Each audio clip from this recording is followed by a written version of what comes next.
코리아 포커스 3분 논평입니다. 북이 6일 조국평화 통일이 대변인 이름으로 특별 담화문을 발표해 북남 당국 회담을 제의했습니다. 그 내용을 요약하면 첫째, 6.15를 계기로 개성공업지구 정상화와 금강산 관광 재개를 위한 북남 당국 사이의 회담을 제의한다는 것이고, 둘째, 개성공업지구와 금강산 국제관광특구에 대한 남조선 기업가들의 방문과 실무 접촉을 시급히 실현하며 북남 민간 단체들 사이의 내왕과 접촉, 협력 사업을 적극 추진하도록 할 것이며, 셋째, 6.15 공동선언 발표 13돌 민족공동행사를 실현시키며 아울러 7.4 공동성명 발표 41도를 북남 당국의 참가하에 공동으로 기념할 것을 제안했습니다.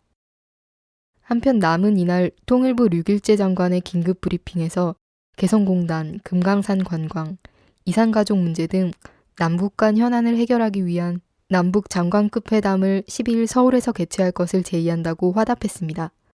이에 대해 논평하겠습니다. 첫째, 북의 제안은 6.15 공동선언 발표 13돌 민족공동행사와 7.4 공동성명 발표 41돌 당국 참가 제의 외에는 다 사실 남에서의 제안을 그대로 수용한 것으로서 남측이 반대할 이유란 전혀 없습니다. 이로써 개성공단 기업가들의 피를 말리는 고통을 시급히 해결할 길이 열리고 6.15 민족공동행사, 나아가 7.4 기념행사 성사 여부가 관심의 초점이 되었습니다.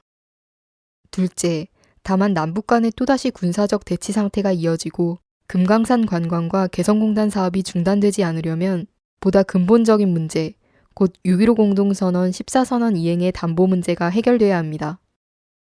김대중 대통령이 방북해 6.15 공동선언을 합의하고 금강산 관광과 개성공단의 길을 열고 노무현 대통령이 방북해 14선언을 합의하고 개성공단을 발전시켰는데 결국 이명박 정권이 6.15 공동선언 14선언을 무로 돌리며 금강산 관광을 중단시키더니 이를 계승한 박근혜 정권이 출범 2달 만에 개성공단을 폐쇄시킨 것이 아닙니까? 셋째, 그러므로 박 대통령이 김대중 노무현 대통령처럼 방북해 남북 순회회담이라는 최고위급 회담을 통해서만 북도 남도 세계도 믿지 않겠습니까?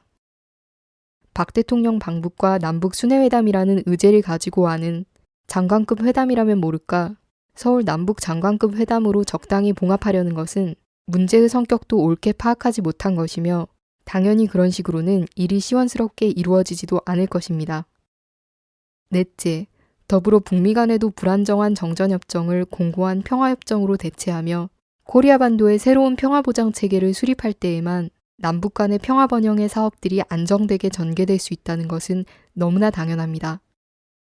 핵 미사일 문제란 사실 북미 간에 풀어야 할 문제인 만큼 일본의 아베 총리처럼 노력하겠다는 수준으로 정리하고 금강산 관광, 개성공단처럼 반드시 풀어야 할 문제에 집중하는 것이 현명합니다. 결국 한 핏줄 한 언어에 우리 민족끼리 자주적으로 단결하는데 우리 민족의 평화와 번영, 통일의 길이 있고 격변하는 극동과 세계의 정세 속에서 주변국들에 휘둘리지 않고 주동성을 발휘할 수 있습니다.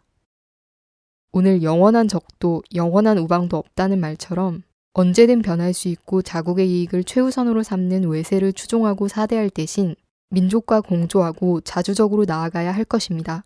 코리아 포커스 3분 논평이었습니다.